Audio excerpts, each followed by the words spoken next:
First ever factory outlet Mukunda jewellers లో దంతేరు సందర్భంగా October 20 వరకు బంగారం వెండిపై 15 నుంచి 20% తగ్గింపు. వివరాలకు సంప్రదించండి. నమస్తే రమ్ గారు. నమస్తే జయ. విక్రమార్కుడు సిరీస్లో ఉన్నాం మనము. మరి పలకని పడతి, మాట్లాడిన పడతేనా? అంతే. ఆమె దగ్గరికి వెళ్ళాడు, ఆవిడ కూర్చోబెట్టారు. తర్వాత ఏం జరిగింది? ఆవిడ మాట్లాడిందా లేదా? సింహాసన ద్వాత్రింశికలో ఉన్నాం. అవునండి. ఈ మాట్లాడకుండా ఉండే రాకుమార్తెని ఒకవైపును విక్రమార్కుడిని ఓవైపు కూర్చోబెట్టి మధ్యలో ఒక తెరగట్టారు. తెరగడితే ఈయనేమన్నాడు విక్రమార్కుడు, ఇంత దూరం వచ్చి ఇంత ప్రయాసపడి ఇన్ని ప్రయత్నాలు చేస్తే తెల్లవార్లు నిన్ను చూడ్డానికేనా తెరగుడ్డా నేను ఇక్కడ కూర్చున్నాను? పోనీ రాజకుమార్తె ఎలాగో మాట్లాడదు, నువ్వైనా నాతో మాట్లాడవా? నువ్వైనా నాతో కబుర్లు చెప్పాలి కదా, తెల్లవారాలుగా. తెల్లవార్లు ఈ మంచం మీద ఆమె ఇటు కూర్చోవాలి, నేను ఇటు కూర్చోవాలి అని బేతాళుడిని ఇట్లా అన్నాడు. అనగానే బేతాళుడు పోయి తెరగుడ్డని పట్టుకున్నాడు. మొదటిలాగానే మొదటి కథలో కూడా ఇలాగే కదా. అవును. ఈ తెరగుడ్డని ఇచ్చేయంగానే ఈ రాజకుమార్తె తెరతో మాట్లాడతాడు అనుకుంటోంది. నన్ను మాట్లాడించడానికి తెరతో మాట్లాడుతున్నాడు, తెర ప్రాణం లేనిది, అదేం మాట్లాడుతుందంటే తెర టకటక అటు ఇటు కదిలి ఏమన్నది, ఓ మహాన్ బాబా, నేనేం చేస్తాను చెప్పు. తొలుత నేను ఈ తెరగుడ్డని గాను, నేను ఒక పత్తి విత్తనాన్ని. ఓహో. విత్తనంగా ఉండి ఎక్కడో పాతపడ్డా, ఎక్కడో మొక్కయ్యాక పుష్పించాను, ఫలించాను. విశదంగా వచ్చిన తర్వాత ఎవడో ఒకడు నన్ను కోసుపోయి ఒక స్త్రీకి అప్పచెప్తే ఆవిడ బాగా విడదీసి నన్ను ఏకులు పడికితే ఆ ఏకులు పట్టుకెళ్ళి ఇంకొక దేవాంగి నన్ను వస్త్రంగా నేస్తే నేను ఇంకా పెద్ద వస్త్రాన్ని అందులో నుంచి కొన్ని ముక్కలు కత్తిరించి వీళ్ళకిచ్చారు. వీళ్ళు నన్ను ఇక్కడ వేళ్లాడగట్టారు. ఇక్కడ వేళ్లాడుతూ ఉన్నా. నేను నీతో ఏం మాట్లాడి చెప్పు, నా సంగతి నీకేం చెప్పమన్నావు? ఇట వేళ్లాడేస్తుంటే నేనేమైనా చెప్పగలనా? ఇంతే చెప్పగలను. వేళ్లాడకుండా కిందుంటే నా ప్రాణం నాలో ఉంటే నేనేమన్నా నీకు మంచి కథ చెప్పి కాలక్షేపం చేసి తెల్లవారేదాకా నీకేదో వినోదం చేయగలను. ఏం చేయమంటావు చెప్పు? వేళ్లాడుతూ ఉంటే నా వల్ల అవుతుందా? ఎవరైనా వేళ్లాడుతూ కథ చెప్పగలరా అన్నది. ఆనంగానే రాజకుమార్తెకి అర్థమైంది, ఈ తెర మాట్లాడుతోంది, వీడికేదో వచ్చు విద్య. ఎవరినో కేకేసి తెర తీసేయండి. కేకేయంగానే ఆ తెర ఊడదీశారు. ఊడదీస్తే అది తెర కుప్పలా కూలిపోయింది మంచం మీద. అటకేగా పడిపోతుంది. కర్టెన్ రాడ్ తీయంగానే కర్టెన్ ఏమవుతుంది, కుప్పలా కింద పడుతుంది. ఈ కుప్పలా పడేసరికల్లా వెనకాల కూర్చుని ఉన్న రాజకుమార్తె లక్షణంగా అందంగా అలంకరించుకుని కనపడింది రాజు. ఆమెను చూసి నవ్వాడు. నవ్వి, ఓ పడితే ఏమైనా ముచ్చటగా 4 మాటలు మాట్లాడచ్చు కదా అన్నాడు. ఇటా తలదించుకుంది అమ్మాయి. ముచ్చటగా మాట్లాడితే పెళ్లి చేసుకోవాలి కదా. అయితే ఈ తెరగుడ్డని చూసి రాజు అన్నాడు, ఇక రాజకుమార్తె మాట్లాడేలాగా లేదు. ముందు అడ్డం ఉండి మాట్లాడలేదు అనుకున్నా, ఇప్పుడు అడ్డం లేకపోయినా మాట్లాడాలి. ఎలాగూ నిన్ను తీసే శ్రమ లేదు నీకు, వేళ్లాడుతూ కథ చెప్పక్కర్లా, ఏదైనా ఓ కథ చెప్పు అని అడిగాడు. ఆ కుప్పలా పడున్న తెరగుడ్డంది. ఏం కథ చెప్పమంటావు? పాత కథ చెప్పనా, కొత్త కథ చెప్పనా, జరిగిన కథ చెప్పనా అంటే రాజు అన్నాడు, ఏ కథ అయినా చెప్పు, ఎన్ని కథలైనా చెప్పు, రాత్రి చాలా ఉంది, తెల్లవారేదాకా నువ్వు ఏం చెప్పినా నేను వింటాను అనగానే ఆ తెరగుడ్డ ఒక కథ చెప్పడం మొదలుపెట్టి. పూర్వం ఒక రాజుగారికి అద్భుతమైన స్నేహితుడుగా ఉన్న ఒక మంత్రి ఉండేవాడు. కొంతకాలానికి రాజుకి మంత్రికి ఇద్దరికి వివాహాలై రాజుకో కొడుకు, మంత్రికో కొడుకు పుట్టి. రాజుగారి కొడుకేమో మదన్మోహనుడు, మంత్రి గారి కొడుకేమో తంత్రలోహుడు. రాజు మంత్రి ఎక్కువ స్నేహితులు, ఈ మదన్మోహనుడు తంత్రలోహుడు కూడా అంతే గాఢమైన స్నేహం. తంత్రలోహుడికి మదన్మోహనుడికి నచ్చే పని చేయటం మీదే ఇష్టం, స్నేహితుడిని సంతోషపెట్టాలని ఉంటుంది. అయితే వీళ్ళిద్దరూ హాయిగా కులాసాగా తిరిగేవాళ్ళు. కొద్ది కాలంలో రాజు మంత్రి కాబోతారు. అయితే ఏమైంది, వీళ్ళు కొంత దేశాటన చేసొద్దామని బయలుదేరి వెళ్ళి ఒకానొక అడవికి సమీపంలో ఉన్న ఒక గ్రామం మొదట్లో ఉన్నటువంటి ఒక దేవాలయానికి వెళ్ళారు. అయితే దేవాలయానికి వెళ్ళినప్పుడు ఏమైంది, లోపలికి వెళ్ళే సమయానికి మదన్మోహన్ చాలా అలసటగా ఉంది, నేను కొంచెం విశ్రాంతి తీసుకుంటా, ఈ లోపల నువ్వు వెళ్ళిరా అంటే తంత్రలోహుడు దేవాలయంలోకి వెళ్ళాడు. అమ్మవారు చాలా అద్భుతమైన స్వరూపం, ఎంతో బాగుంది. గుడి 4 పక్కలా చూడ్డానికి తిరుగుతున్న తంత్రలోహుడికి ఉత్తర ద్వారం దగ్గర ఒక మహాద్భుత సౌందర్య రాశిగా ఉన్నటువంటి ఒక ప్రతిమా విశేషం కనపడి. ఎంత బాగుందో ప్రతిమ. దగ్గరికి వెళ్తే అతనికి అనిపించింది సజీవంగా ఉంది. ఓ మనిషి కాదు, అది విగ్రహమే. ఎంత అందం! మదన్మోహనుడికి ఎప్పటి నుంచో సౌందర్య రాశి అయిన అమ్మాయిని వివాహం చేసుకోవాలని. ఈ బొమ్మ ఎలా ఉందంటే ఆ విగ్రహం ఎవరు చూస్తే వాళ్ళు ప్రేమలో పడిపోతారు. మనవాడు గాని రాజకుమారుడు లోపలికి వచ్చి ఈ విగ్రహంతో ప్రేమలో పడ్డాడంటే పనంతా పాడైపోతుంది. విగ్రహంతో పెళ్లి చేయలేము. ఈ విగ్రహ స్వరూపమైన ఆ స్త్రీ ఎక్కడుందో మనకు తెలియదు, కనిపెట్టలేము. దీని సంగతి కనుక్కోవాలి అని చెప్పి ఒక ఈ మన పురోహితుడి దగ్గరికి వెళితే ఆయన ఏదో బిజీగా ఉన్నాడు. సరే ఇతను బయటకు వచ్చేసాడు. బయటకు వచ్చి ప్రసాదం పుచ్చుకున్నాడు. బయటకు వచ్చాడు. గుడి 4 పక్కల చూశాడుగా. మదన్మోహనుడి లోపల విశ్రాంతి తీసేసుకున్నాడు. నేను వెళ్ళిరానా దేవాలయంలో కంటే, మిత్రమా లోపలికి వెళ్ళిరా, కానీ ఉత్తరం వైపుకు వెళ్ళొద్దు. ఓహో, ముందే చెప్పి ఆ అమ్మాయిని చూడకుండా ఉంటాడని. సరే మదన్మోహనుడు లోపలికి వెళ్ళి ముందు ప్రసాదం తీసుకున్నాడు. గుడంతా చూశాడు. ఉత్తరం వైపుకి వెళ్ళొద్దన్నాడు కదా అని వెళ్ళల. యువతలకు వస్తూ ఉంటే అతనికి ఏమనిపించింది, ఇంత బాగుంది గుడి, ఉత్తరం వైపు వెళ్ళకూడని విషయం ఏముంది, అదేమిటో చూద్దామనిపించింది. వెళ్ళిపోయాడు. వెళ్ళి చూస్తే ఏముంది, పరమాద్భుతంగా తనంత ఎత్తు ఉన్నటువంటి సౌందర్య అంటే ఇప్పుడు మామూలుగా విగ్రహాలు కాదు, ఇది సజీవ శిల్పంలా ఉన్న ఆ పరమాద్భుత సౌందర్య రాశిని చూస్తూ ఇక అక్కడే నుంచున్నాడు. ఎప్పటికీ రాలా, బయటికి రాలా. ఇది తంత్రలోహుడు బయట కూర్చున్నాడుగా. కూర్చున్నవాడు ఏమిటి ఎప్పటికీ రాడు రాకుమారుడు అని చూసి చూసి చూసి చూసి ఈయన కానీ ఆ విగ్రహం చూశాడేమోనన్న అనుమానంతో లోపలికి వెళ్తే ఏముంది, ఈ రాజకుమారుడు మదన్మోహనుడు ఆ విగ్రహం ఎదురుగుండా కూర్చుని అట్లే చూస్తున్నాడు ఆమెకి. అబ్బా చూసేసావా అనుకున్నాడు ఈయన. ఫ్రెండు ఏమిటి రాకుమారా వెళ్దామా అన్నాడు. నాకు రాబుద్ధి పుట్టట్లేదు తంత్రలో వచ్చిన లోహ, ఎందుకంటే ఇక చూడు ఈ అమ్మాయి ఎంత బాగుందో, ఈమె కావాలి నాకు అన్నాడు. అనేసరికి బయటికి చేయబొచ్చి పుచ్చుకుని తీసుకొచ్చాడు. కానీ బయటికి వచ్చిన ఆయన అట్లా కళ్ళు ఎక్కడో పెట్టి చూస్తున్నాడు. అమ్మాయి మీదే ఉంది. వ్యామోహంలో పడిపోయాడు. ఏం చెయ్యాలి, ఇతను ఇంటికి తీసుకెళ్తే మాత్రం ఏముంది, మనసంతా ఇక్కడే ఉంది. అసలు ఈ విగ్రహం ఎవరిదో కనుక్కుందామని ఈ మదన్మోహనుడిని ఒక సత్రంలో కూర్చోబెట్టి ఈ తంత్రలోహుడు ఆ దేవాలయంలో ఉన్న అర్చక స్వామి దగ్గరికి వెళ్ళాడు. వెళ్ళి, అయ్యా ఈ దేవాలయంలో ఉత్తరపు దిక్కులో ఒక స్త్రీ ప్రతిమ ఉంది, ఆ ప్రతిమ ఎవరు చెక్కారు? మామూలుగా ఒక ప్రతిమలు చెక్కుతారంటే ముందు ఒక మోడల్ని పెట్టుకుంటారు. ఆమెనే అట్లా సహజమైన స్వరూపంలో కనిపిస్తోంది కాబట్టి మోడల్ని కనుక్కుంటే మనకు తెలిసిపోతుంది కదా అనుకున్నాడు.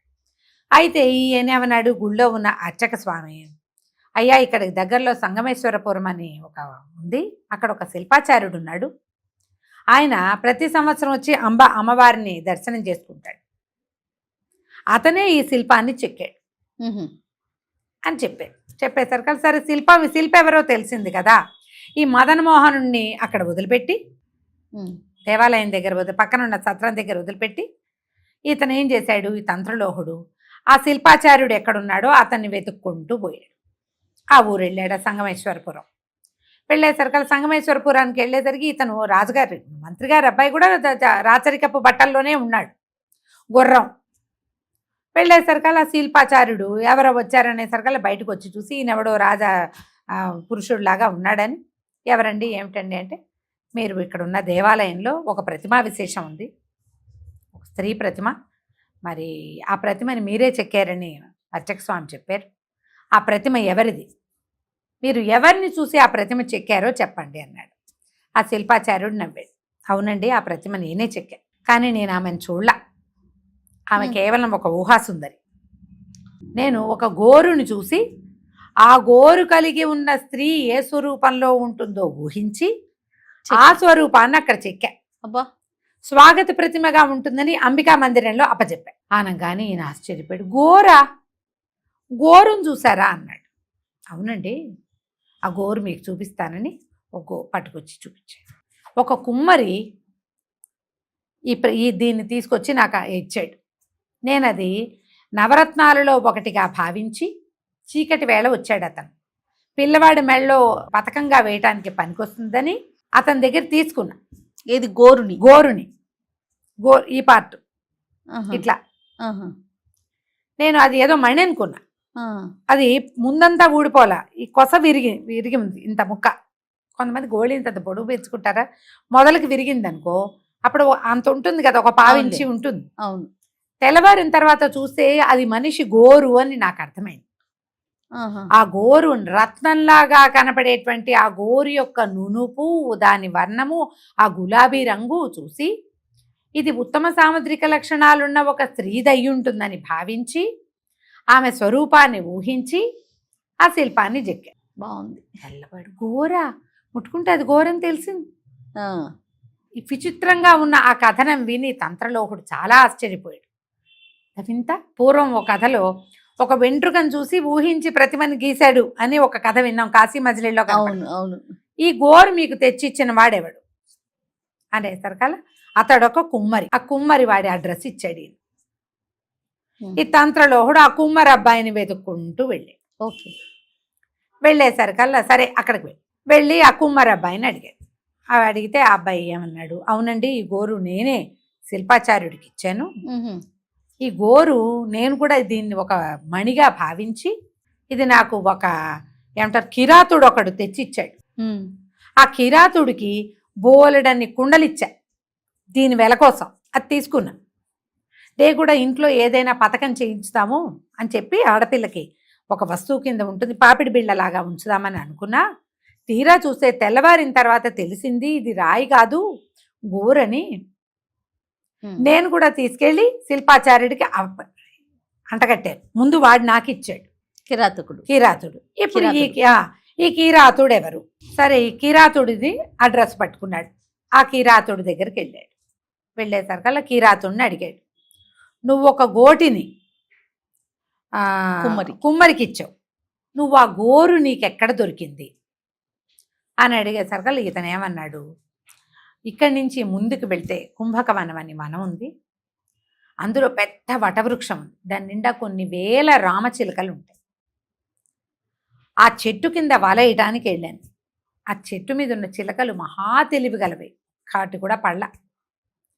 ఇక వల ముగించి ఇంకేం పడట్లేదని తీసుకొచ్చేసే సమయంలో అక్కడ చెట్టు కింద నాకు ఇది ధగధగలాడుతూ కనపడింది. వైడూర్యంగా భావించాను నేను.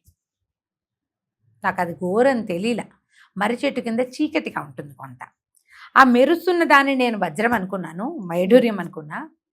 తీరా అది ఘోరం తెలిసి మళ్ళీ ఒక చీకటి వేళ కుమ్మరి వాడికి అంటకట్టే. కొన్ని కుండలు తెచ్చుకున్నా వాడి దగ్గర నుంచి. చిలకలు పడలేదు, ఏదో ఒక రకంగా వస్తుందని ఈ పని చేసి అనేసరికల్లా ఇప్పుడు అది ఎక్కడ ఆ వనం. మన తంత్రలోహుడు ఆ వనాన్ని వెతుక్కుంటూ పోయాడు. ఆ అడవిలోకి వెళ్ళాక పెద్ద వటవృక్షం, దాని నిండా రామచిలకలు కనపడ్డాయి. వెళ్ళి ఆ చెట్టు కింద పడుకున్నాడు. ఈ చెట్టు కింద దొరికిందంటే ఇది మనుషుల గోరు. ఈ చెట్టు ఏమో అసలు ఈ అడవి ఎట్టా ఉంది, కిరాతులు తప్పిస్తే రెండో వాళ్ళు ఎవరు అక్కడికి రారు. కిరాత స్త్రీలకి ఇంత అందమైన నునుపైన మెరుపైన అదేమిటో రంగులో ఉన్న గోరెట్టా ఉంటుంది. పైగా ఏ ఆడవాళ్ళు రారు, కిరాతులు వచ్చేది మగవాళ్ళు వస్తారు వేటకి. ఏం చేయాలో తెలియదు, ఏమిటి దారి లేకుండా పోతుంది, ఇన్ని దారులు తిరిగాను అని ఆ చెట్టు కింద పడుకున్నాడు. మన వాడికి ఈ తంత్రలోహుడికి పక్షుల భాష వచ్చు. ఓహో. ఈ రామచిలకలు పైన ఉన్నవి నిలబడి మాట్లాడుకుంటున్నాయి. వీడికి ఏమిటో భయం భక్తి లేదు, వీడి దగ్గర ఆయుధం లేదు, కత్తి లేదు, వెల్లు లేదు, బాణం లేదు. వచ్చి ఇక్కడ పడుకున్నాడు, భయం లేదు మానవుడికి. అంటే ఏమన్నాడు, భయం ఎందుకు, పని చేయడానికి వేరే ముఖ్యమైన పని మీద వస్తే నేను అన్నాడు. అనగానే ఆ పక్షుల రాజు దిగొచ్చింది, పెద్ద రామచిలక, అది పంచవర్ణాల చిలక. ఏమిటి నీకు మా భాష అర్థమవుతుందా? అర్థమవుతుంది, నేను చదువుకున్నాను అంటే. అప్పుడు ఆ పక్షిరాజు అడిగింది, ఏం పని మీద వచ్చావు అంటే, నేను నా స్నేహితుడు దేవాలయానికి వెళ్ళాము, అక్కడ ఒక ప్రతిమ ఉంది, ఆ ప్రతిమని ఎవరు చేశారు అంటే శిల్పాచార్యుడు చేశాడు. ఆయన ఒక గోరును చూశాడు, ఆ శిల్పాచార్యుడికి ఆ గోరేమో కుమ్మరివాడిచ్చాడు, కుమ్మరివాడికేమో కిరాతుడిచ్చాడు, కిరాతుడికేమో ఈ చెట్టు కింద దొరికింది, ఇదిగో ఆ గోరు అని చూపించాడు. ఈ గోరు ఎవరిదో తెలుసుకోవడానికి నేను వచ్చాను అనగానే వెంటనే ఈ పక్షి, ఈ రాజపక్షి ఉంది కదా రామచిలక పంచవన్నెలది, అందరినీ పిలిచింది. ఎవరైనా ఈ గోరు గురించి చెప్పగలరా అంటే అప్పుడు ఒక పక్షి ఒక రామచిలక వచ్చి చెప్పింది. చెప్పకేం ప్రభు, అది నేనే కదా తెచ్చాను. మేము సప్త సముద్రాలు దాటి గుప్త ద్వీపాలు దాటాక ఉన్నటువంటి వనంలోంచి బోలెడని పళ్ళు తీసుకొచ్చాం. మీకు గుర్తులేదు? ఆ పళ్ళుని మేము తలా ఒక పండుని ముక్కును కరుచుకుని తీసుకొస్తూ మల్లికా ద్వీపంలోకి వెళ్ళాం. ఆ ద్వీపంలో ఒకానొక చెట్ల ఒకానొక ఏమంటారు మన భవనం తోటలో మేమందరం విశ్రాంతి తీసుకున్నాం. ఆ విశ్రాంతి తీసుకున్నప్పుడు ఒక యువతి ఆ భవనం తాలూకు సౌధోపరి భాగంలో ఇలా బాల్కనీ లాగా ఉండే చోట నిలబడి తలకాయ దువ్వుకుంటుంది. ఆమె మహాసౌందర్య రాశి, నిడుపాటి కురులు. ఆమె తల చిక్కు తీసుకుంటుంటే గోరు జుట్టులో ఇరుక్కుని విరిగి పడింది. ఆ మెరుస్తున్న గోటిని ఏదైనా ఒక బహుమతిగా ఇవ్వద్దామని నేను ముక్కును గరుచుకున్న పండుని తినేసి ఆ గోటిని ముక్కును గరుచుకుని పట్టుకొచ్చాను. ఆ రోజున మీకు అది బహుమతిగా ఇచ్చా. చిచ్చి మనిషి గోరు నాకు ఇస్తావా అని మీరు కేకలేస్తే దాన్ని ముక్కును గరుచుకొచ్చిన దాన్ని కింద వదిలిపెట్టేశాను. అదే ఇది అనేసరికల్లా ఇప్పుడు మల్లికా ద్వీపం అనే ఒక ద్వీపంలో సప్త సముద్రాలు తర్వాత ఎక్కడో అది వెళ్ళాలి. ఇది సప్త సముద్రాలు దాటి వెళ్ళారు వాళ్ళు. వచ్చేటప్పుడు మల్లికా ద్వీపానికి వచ్చారు. మధ్యలో అంటే అది ఎక్కడో సముద్ర మధ్యంలో ఉంది. అక్కడ ఒక ఇంట్లో ఉన్న ఒక స్త్రీ యొక్క గోరు బాగానే ఉంది. అక్కడికి నేను ఎట్లా వెళ్తాను అనేసరికల్లా ఈ పక్షుల రాజు అయిన పంచవన్నెల రామచిలక చెప్పింది, పర్వాలేదు, మీరు ఇక్కడి నుంచి ముందుకెళ్తే ఒక మహావృక్షం వస్తుంది, ఊరుగు చెట్టు. దాని మీద గండభేరుండ పక్షులు ఉన్నాయి. ఓహో, మీరు ఆ పక్షులని కనుక వశం చేసుకోగలిగారా అవి మీకు మిమ్మల్ని మల్లికా నగరానికి, మల్లికా ద్వీపానికి తీసుకెళ్తాయి. అంటే తంత్రలోహుడు అక్కడి నుంచి నడుచుకుంటూ వచ్చి ఓహో నడిచి నడిచి నడిచి మా రామచిలకలు ఇచ్చిన కొన్ని పళ్ళని తిని అదే ఆహారంగా వెళ్ళి ఆ వనానికి చేరాడు. ఆ ఇంకో వనానికి చేరాడు. అక్కడున్న ఆ బూరుగు చెట్టుని చూశాడు. చెట్టు మీద ముందు కనపడుతున్నాయి పక్షులు. ఇతను కింద ఉండగానే పక్షులు రెండు ఎగిరిపోయినాయి. పెద్ద గూడు ఉంది. ఆ పక్షి పిల్లలేవో రెండు కనపడుతున్నాయి. కింద నుంచి చూస్తే ఏదో కనిపిస్తుంది కానీ ఇతను ఇంకా చేయలేదు. అక్కడ నిలబడి ఉన్నాడు. ఏం చేశాడు ఇతను? ఎలా ఆ మల్లికా ద్వీపానికి వెళ్ళాడు? ఈ గండభేరుండ పక్షులతోటి ఇతనికి స్నేహం కుదిరిందా లేదా? మనం వచ్చే భాగంలో తెలుసుకుందాం. తప్పకుండా. నమస్తే. నమస్తే.